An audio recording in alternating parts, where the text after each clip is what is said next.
Жил ще бъда аз. Моето не е чак толкова. Така, мисля, че любовно, но става. Питам се, кое е най-важно в живота? Дали семейството, дали кариерата, дали отношенията, дали парите и лукса, дали любовта? О, да, мисля, че всички са важни, но цял живот минава в търсене на любовта. И всяко нещо е свързано. Всеки градеж и стъпка напред е от любов.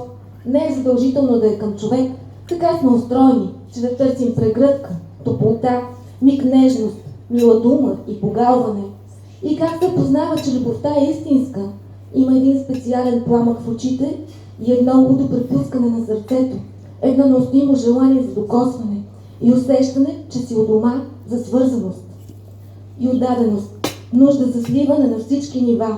А колко хора пропускат това, защото са горди и не искат да си признаят, че са усетили тази магия. Това магнетично привличане, а колко са избягали, защото по-лесно е така.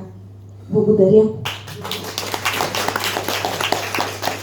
След това ще трябва да представиме и други книжки, и други автори, които са при нас. Валентина Стоянова, коя участва и в двата сборника, но анонимно. В Пролетна магия с разказ, за това не я поканих, защото да не отъпчаваме публиката, който желая, може да си го прочете. Това е новият сборник на Валентина Стоянова, който е събрал 12 разказа, ако не се лъжа, 31, нещо явно друго съм запомнила, 31 общо разказа. Главен герой е Котарака Мори в някой от тях и е много интересен, защото прави шпроти бели. Но ще оставя Валентина Стоянова да разкаже за това, което тя е сътворила.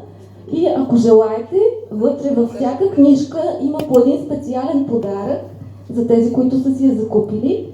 Нещо специално написано от нея. Заповядай ли, Девай?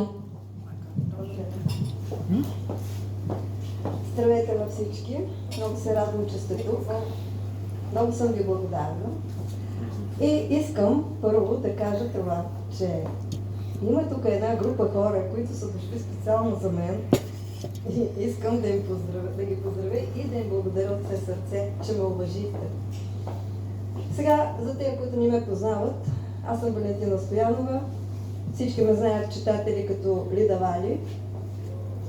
По професия бях учител, и не само по професия, но и по призвание. Сега вече съм автор.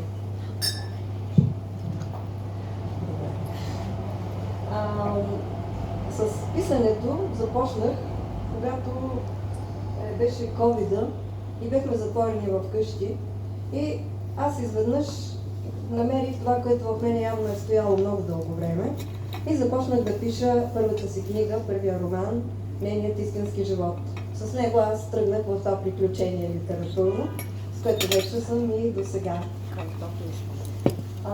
В книгата трябваше много смело, за да я напиша, защото тя е абсолютно реална. И за да се покажа пред читателите в истинския си вид, без нищо да крия, трябваше голяма смелост и аз се намерих. Не напразно казвам, че това не е роман, а е един живот, събран в 240 страници.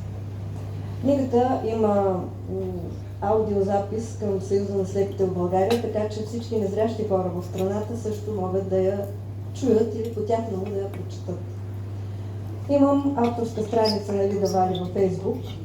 В нея поставям разкази, части от книгата, дори аудиозаписи на откъси от книгата и въобще всичко, което правя в литературата.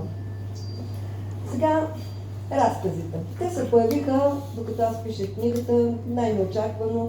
Започнаха да се събират, натрупват и в един момент почнаха да търсят и те своето място. Те са повече за нещата от живота, които ние преживяваме. В тях се съдържа всичко човешко, и обич, и омраза, и изневяра, и смърт, ако щете, каквото ние всичките преживяваме сега.